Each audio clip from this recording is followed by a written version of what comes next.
making this a reality. And can I thank Julie Moore for that wonderful ride up and down the runway here. I said to Julie that I've driven down Conrod Straight with Mark Scaife, and that was pretty exciting. But I got to say, driving down the runway that we've been waiting in this city 60 years for was a real thrill. And to be doing it as Prime Minister with Julie in the cab of her truck was quite an exciting moment for all of us. Can I acknowledge all the other workers here at Western Sydney Airport and thank them for the great job they're doing. And as Melissa was telling us, around half of the jobs here on Western Sydney Airport are from Western Sydney. People in Western Sydney are building this airport.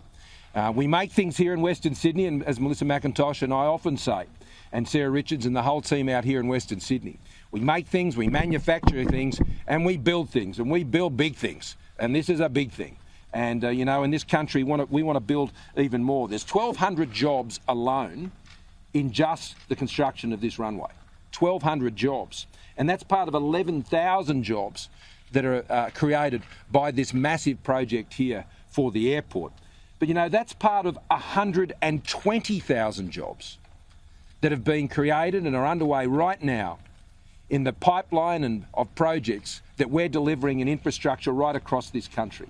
We are building a stronger Australia, airport by airport, road by road, rail by rail, port by port. We're doing that all around the country. And we're going to add to that 120,000 jobs in the budget on Tuesday night with another 40,000 jobs by extending out our pipeline of projects from 110 billion to 120 billion and expanding that jobs army that we've seen through our infrastructure projects around the country. We're doing a number of things. We're getting Australia the skills we need. What I'm excited about this project is 30% of the people working on this project are apprentices. 30%. And that is building a workforce here, not just a runway, not just an airport, but it's building a skilled workforce, particularly out here in Western Sydney, which will be able to apply themselves to so many other endeavours and projects over the course of their careers, which will make Australia stronger. But this massive set of infrastructure works, which we're announcing on Tuesday night, which includes faster rail in Queensland and in New South Wales in particular, faster rail to places like Newcastle up to the Sunshine Coast, safer and better roads right across the country, whether down in Tasmania or South Australia or out in the rural and regional areas of the country. Major programs to build safer roads and better roads. But it's also about connecting better. And the intermodal project in Melbourne is a massive part of that. And Paul Fletcher will speak more about the specifics of these programs. But our infrastructure program is getting people home sooner and safer. It is making our economy stronger so people can get from job to job a lot quicker. It is connecting better our cities with our regions and rural areas to ensure we can get our world-class products and produce as well as our resources, and we can get it at port and we can get it on those ships and we can send it to the world. And we can bring the tourists in and we can ensure that they can go home again at the end of the day with such marvellous infrastructure we have here, which will also be assisting greatly with the freight task.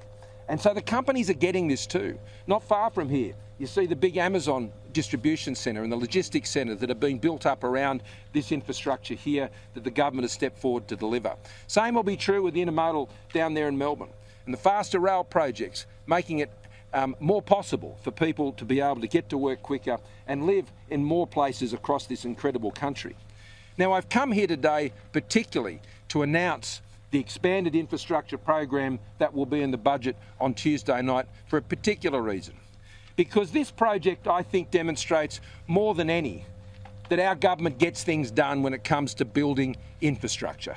Before the last election, I was here when we turned the sod, when we were moving the earthworks, and that task was a Herculean one, and it's been done by amazing people. Been back on several occasions, whether it's on the terminal building and now with this runway underway. We've been getting this done. Now, my opponent of this election, he was elected back in 1996. He talked about this project, even said it in his first speech in Parliament. He talked about it for 11 years. And then he became the Minister for Transport and Infrastructure in the Labor government. He had 6 years just to turn one sod, and nothing happened. Zero delivery. We are building this airport, and we're building it every single day with great Australians, building the skills, building the capabilities, and building the infrastructure.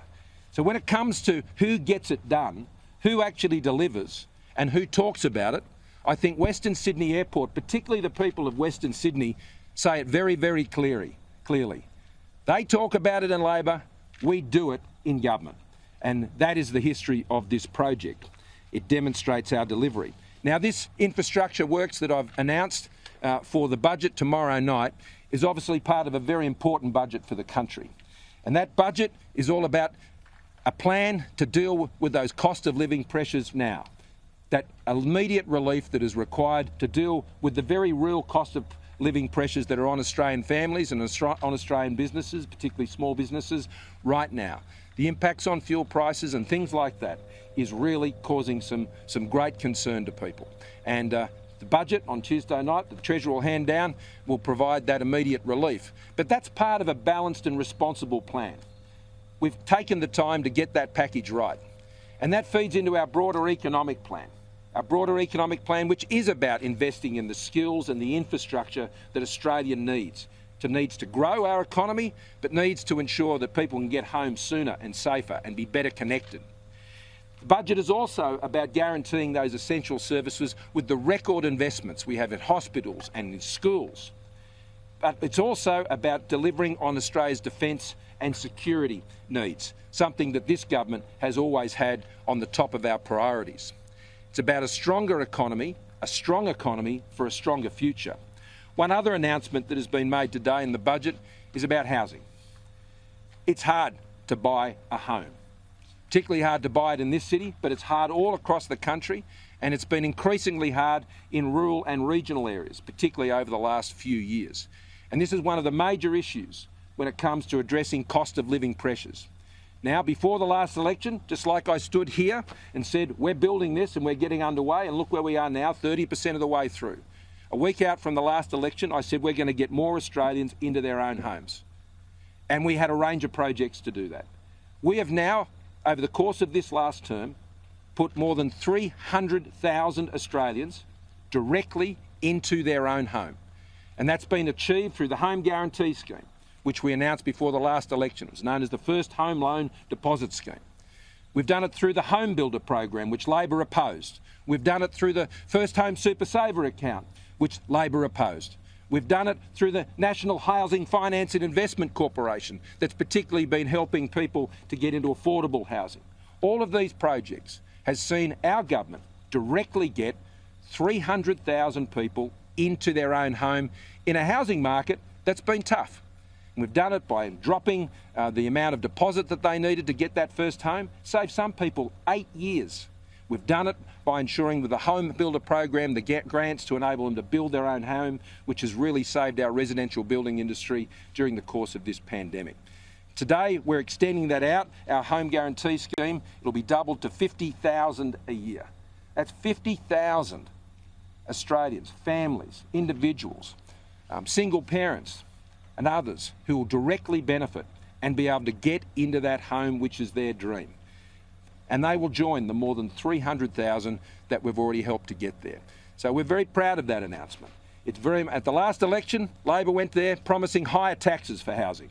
What we went to, the election, was with programs that were going to get people into their homes, and that's exactly what we did with over 300,000 of them going into those homes. And I'm looking forward to 50,000 and more every year joining them in the 3 years from now. Okay, I'll hand over to Minister Fletcher and he'll take you through.